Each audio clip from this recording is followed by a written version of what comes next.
Bismillahirrahmanirrahim. Assalamualaikum warahmatullahi wabarakatuh.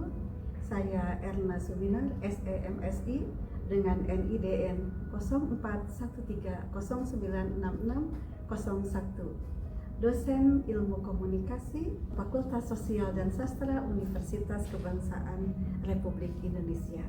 Saya mengajar mata kuliah Teori Komunikasi yang mengkaji berbagai teori-teori komunikasi yang meliputi komunikasi interpersonal, komunikasi kelompok, komunikasi organisasi, komunikasi media dan media baru, dan teori komunikasi klasik dan juga komunikasi budaya.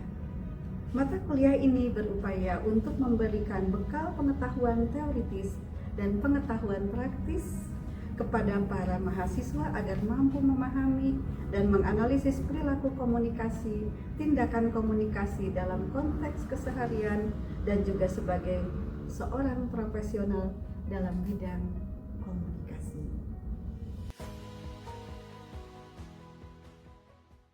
Baik, teman-teman, hari ini kita akan melanjutkan pembelajaran kita mengenai komunikasi budaya. Ini adalah lanjutan dari pertemuan yang ke-12 dan ini adalah pertemuan yang ke-13. Hari ini kita akan membahas mengenai teori Anxiety, Uncertainty Management Theory. Komunikasi antar budaya seringkali memunculkan ketidakpastian dan kecemasan.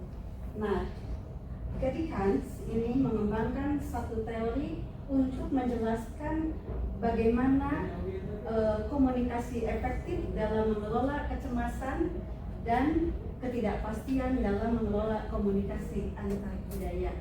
Nah, teman-teman, seperti yang akan kalian rasakan ketika teman-teman bertemu dengan seseorang yang asing dan belum bertemu sama sekali dari beda budaya.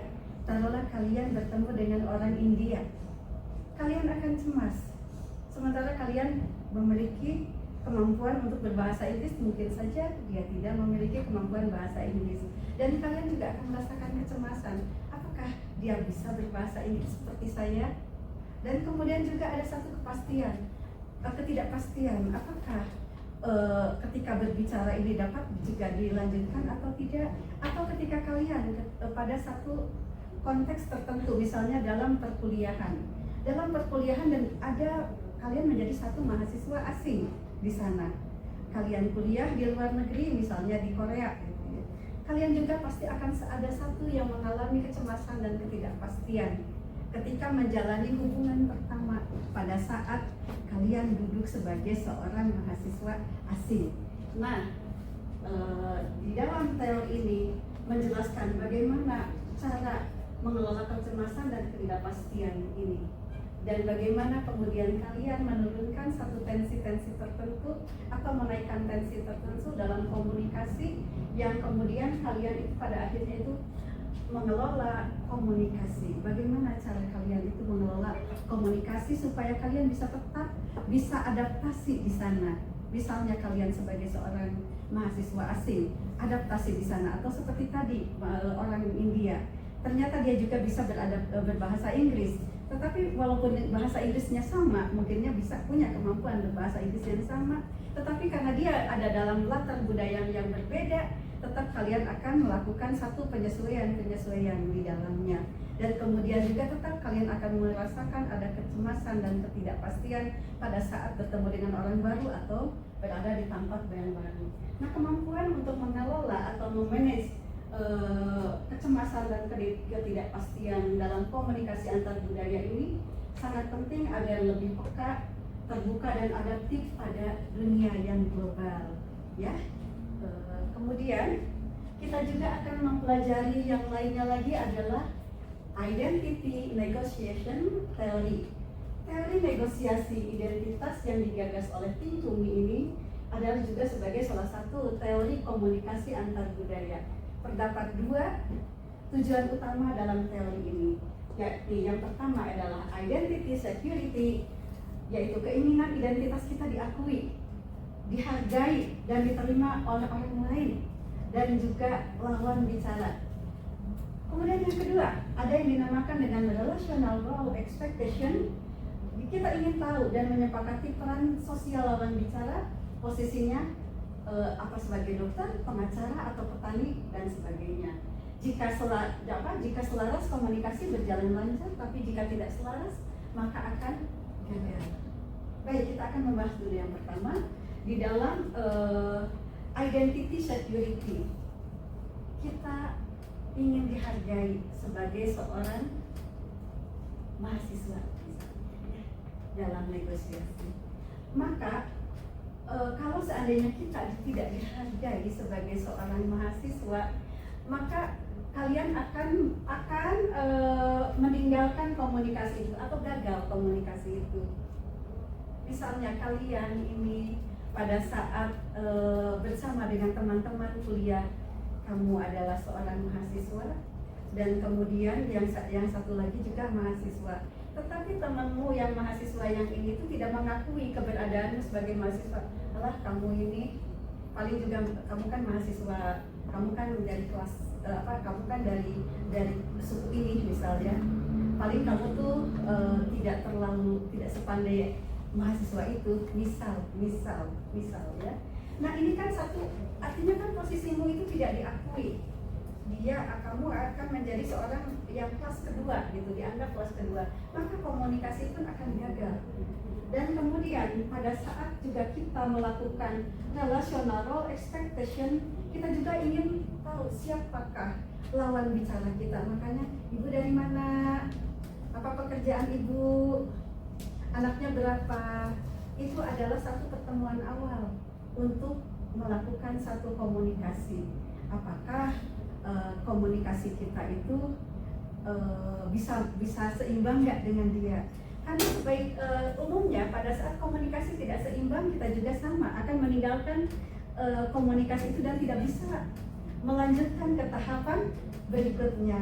Betul nggak? Betul nggak teman-teman? Ketika misalnya kalian mahasiswa, tapi ternyata ketika lawan bicaranya adalah seorang pedagang sayur, sementara latar kalian itu bukan hanya sebagai mahasiswa dan latar kalian itu bapakmu pegawai negeri misalnya, ya, ayahmu pegawai negeri, ibumu seorang guru, dan sementara ada satu ini petani, itu akan sangat sulit menyesuaikan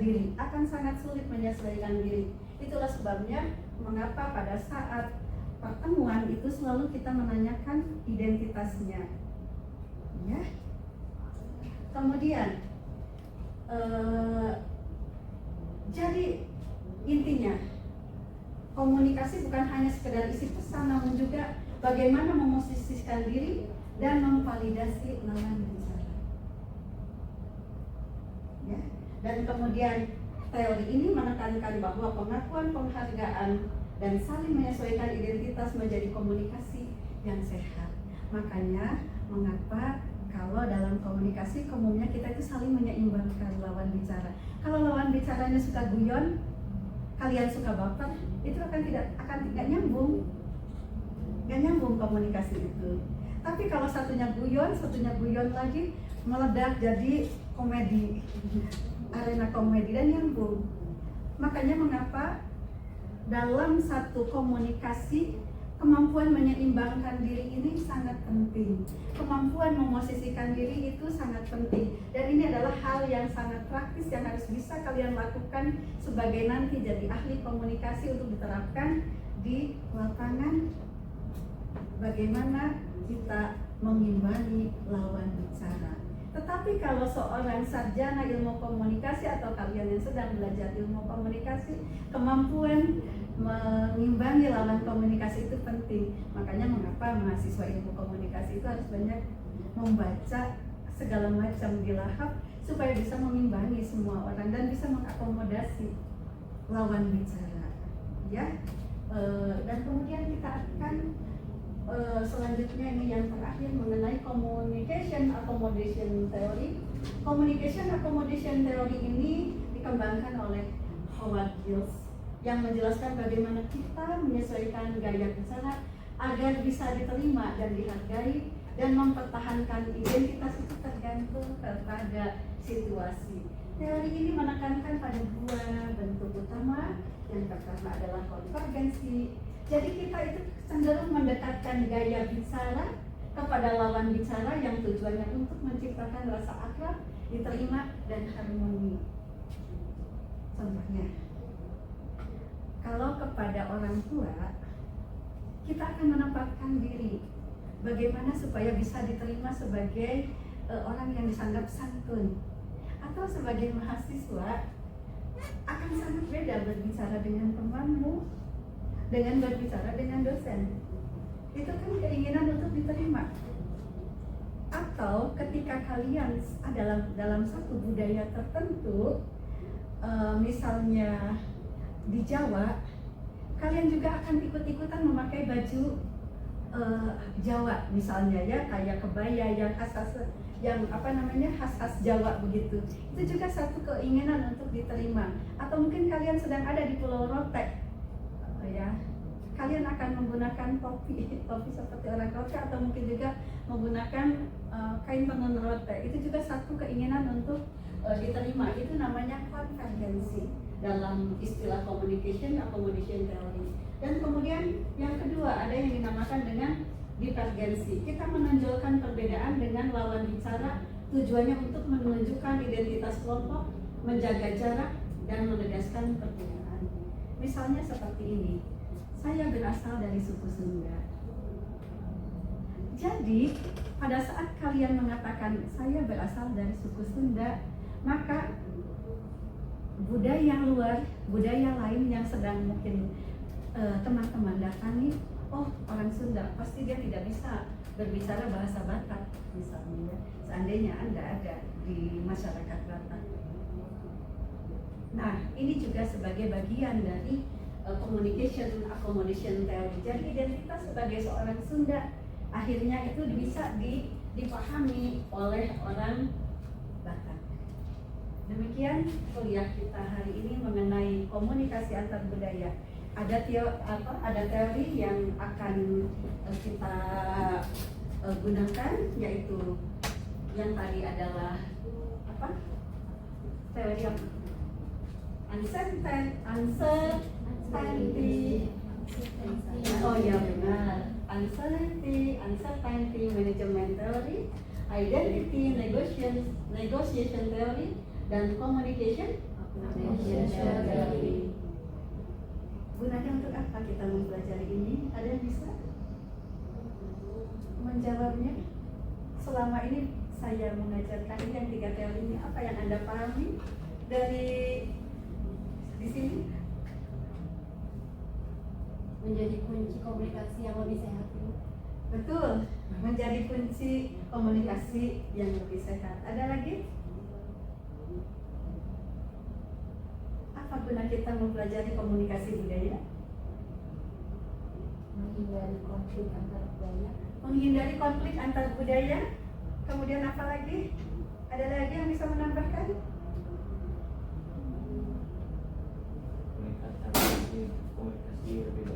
Meningkatkan teknik komunikasi yang lebih baik. Kalian sudah memahami mata kuliah ini. Terima kasih.